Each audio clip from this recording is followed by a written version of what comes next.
Friends, एक बहुत important topic मैं लेके आई हूँ और ये कुछ ऐसा टॉपिक है जो शायद मैं बहुत बार अपनी वीडियोस में बोल चुकी हूँ। बट आज चूँकि एक पेशेंट ऐसा देखा और मुझसे रहा नहीं गया और मुझे लगा कि मुझे ये वीडियो तो आज बनाना ही है, कैसे भी करके मेरा ये मन की बात है जो मुझे आप सबसे शेयर करनी है। तो आज क्लिनिक में एक पेशेंट आई थी एंड उनको एक आर्थराइटिस बीमारी जिसको हम ल्यूपस SLE कहते हैं उसकी पेशेंट थी।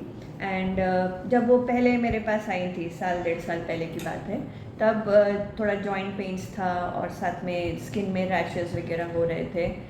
हल्का फुल्का असर था, मतलब बाल झड़ना, ये सब जो नॉर्मल जो SLE में होता है उसके हिसाब से हमने कुछ दवाइयाँ स्टार्ट की और 2-3 महीने में एकदम अच्छी हो गई, कोई प्रॉब्लम नहीं, सब बढ़िया चल रहा है, खाना पीना भी अच्छा, वेट गेन भी अच्छा हो गया, जॉइंट पेन्स चले गए, कोई सूजन नहीं, कोई रैशेस नहीं, सब अच्छा हो गया। बट ये अच्छा होने के बाद में उनको लगा जैसे मैं ठीक हो गई हूँ। मैंने समझाया भी था कि इसमें अच्छा होने का मतलब ये है कि हम दवाई कम कर सकते हैं पर दवाई बंद नहीं करना होता है। और ये जो ल्यूपस है या आर्थराइटिस, गठिया, कोई भी इस टाइप की जो बीमारियां हैं, इसे हम कंट्रोल कर सकते हैं, मिटा नहीं सकते हैं।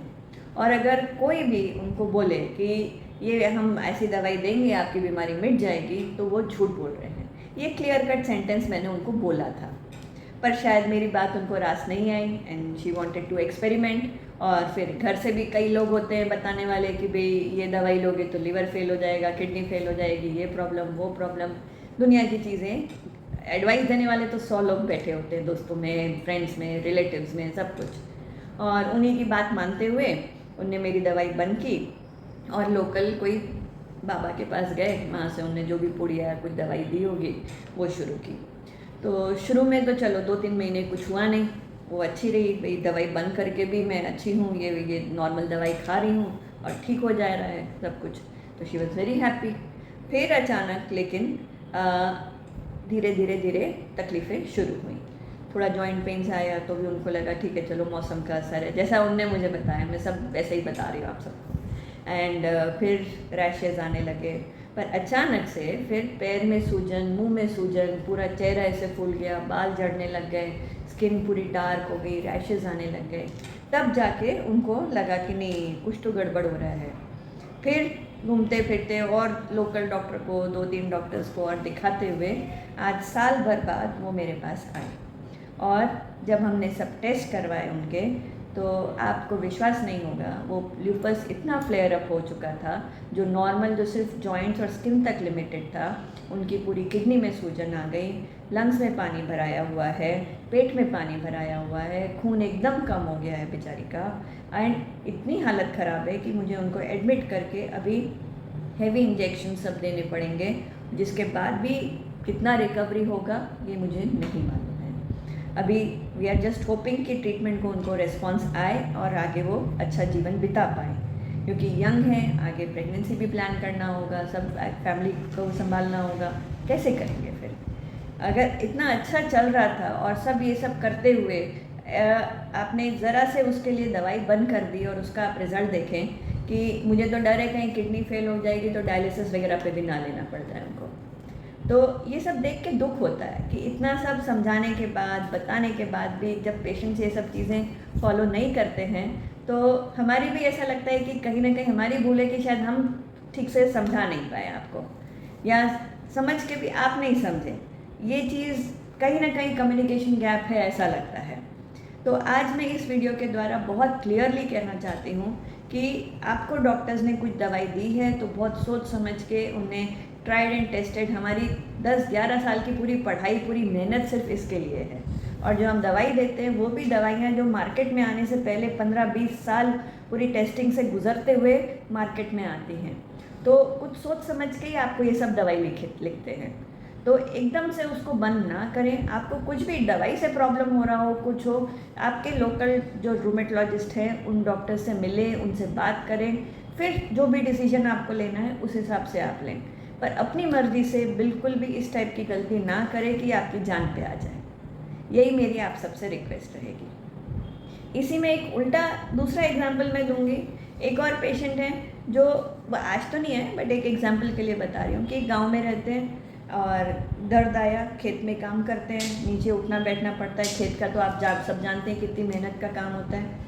तो डॉक्टर के पास जाने का टाइम नहीं मिला, तो लोकल गांव में कोई इंजेक्शन लगवा लिया उनने, और इंजेक्शन लगवाया तो अच्छे भी हो गए, सब बढ़िया चलने लग गया। 15 दिन के बाद पता चला फिर थोड़ा थोड़ा आ रहा है, फिर गए उसके पास में, फिर इंजेक्शन लगवा लिया। ऐसे करते करते 3-4 साल 5 साल उनने इंजेक्शन लगवाते लगवाते निकाल लिए। और फिर एक दिन जब प्रॉब्लम इतनी बड़ी कि वो इंजेक्शन से भी सॉल्व नहीं हुआ प्रॉब्लम, तब वो हमारे पास में आए। और जब हमने सब इवैल्यूएट किया, जब हमने देखा, तो चेहरा देख के लग रहा था नहीं कुछ गड़बड़ है, इनने कहीं ना कहीं कुछ स्टेरॉइड्स वाली इंजेक्शन, क्योंकि हमको देख के समझ में आ जाता है कि किस पेशेंट ने स्टेरॉइड लिया है, किसने नहीं लिया है। तो चेहरे से बिल्कुल लग रहा था कि इनने कहीं ना कहीं स्टेरॉइड लिया हुआ है, पर उनको तो मालूम नहीं था। फिर बहुत पूछने पे उन्होंने बताया कि हाँ, मैं ऐसे इंजेक्शन लगवा लेता था महीने 15 दिन में एक बार, और ऐसे मैंने बहुत सारे इंजेक्शन लगवाए हैं सालों तक। और फिर जब हमने टेस्ट किए तो देखो पता चला कि उनको शुगर भी आ गया, हाई बीपी हो गया, उनका हड्डियाँ पूरी कमज़ोर हो गई थी, ऑस्टियोपोरोसिस जो बोलते हैं, गल सी गई हड्डियाँ जो हैं, स्किन एकदम पतली हो गई, ज़रा सा टच करो तो वहाँ नील पड़ जाए, इतनी पतली हो जाती, मतलब ब्लड क्लॉट्स हो रहे थे उनको, आँख में उम्र 40 की और अभी से मोतिया आ गया था उनको। तो ये सब क्लियरली दिख रहा था कि स्टेरॉइड के साइड इफ़ेक्ट्स हैं। तो एक तरफ तो ये होता है कि जब हम बोलते हैं कि स्टेरॉइड लेना है तो पेशेंट्स बंद कर देते हैं, और जब नहीं लेना होता है तो कई पेशेंट्स ऐसे होते हैं जो उसको सालों साल लेते रहते हैं। तो दोनों तरफ की कहानियाँ हमने देखी हैं, और कैसे पेशेंट्स परेशान होते हैं वो हमने देखा है। स्टेरॉइड्स एक ऐसी चीज़ है जो दुधारी तलवार है, बराबर मात्रा में लिया जाए ना तो बहुत फ़ायदा करती है, it can be life saving also, जैसे कि पहली पेशेंट में है। और दूसरा, जिसको ज़रूरत नहीं है और वो लेते रहेंगे तो ये उल्टे बहुत सारे असर कर सकती है शरीर में, जैसे कि दूसरे पेशेंट में हुआ। तो कुछ भी आप डिसीजन अपने मन से ना लें, अपने मन से दवाई का डोज बढ़ाना घटाना और दूसरों की सलाह के हिसाब से भी आप ना करें। दूसरा का सलाह, अगर कोई डॉक्टर है वो कोई बोल रहे हैं तो सही बात है, वो पढ़े लिखे हैं, जानकार हैं, पर अगर वो डॉक्टर नहीं है तो उनको कोई हक नहीं बनता आपकी लाइफ में, आपकी दवाइयों में आपको सलाह देने का। तो प्लीज़ इस टाइप की गलतियाँ भूल के भी ना करें, और अपनी डॉक्टरी सलाह से ही जो भी ट्रीटमेंट लेना है रूटीन फॉलोअप करते हुए, चेक करवाते हुए, ब्लड टेस्ट और सब कुछ, आप अपना ट्रीटमेंट को फॉलो करें। आपकी लाइफ है, आप उसके साथ खेलिए मत। आप ऐसा कैसे कर सकते हैं? सिर्फ डॉक्टर्स के पास जाने में अगर आपको जोर आ रहा है तो आप मैं क्या ही बोलूँ कि ऐसा तो लाइफ में नहीं चल सकता। अगर कुछ प्रॉब्लम है तो आपको डॉक्टर के पास जाना ही पड़ेगा और उसका टाइमली ट्रीटमेंट लेना पड़ेगा, और टाइम टू टाइम बताते भी रहना पड़ेगा, एक बार लेके छोड़ नहीं सकते उस चीज़ को। तो मेरे ख्याल से मैं शायद इस वीडियो के द्वारा बहुत अच्छे से अपनी बात कम्युनिकेट कर पाई हूँ, और मैं चाहूँगी कि जो भी इस वीडियो को देख रहा है, आपके फ्रेंड सर्कल में जितने भी ज़्यादा से ज़्यादा लोग हैं उनके साथ इस चीज़ को ज़रूर शेयर करिएगा।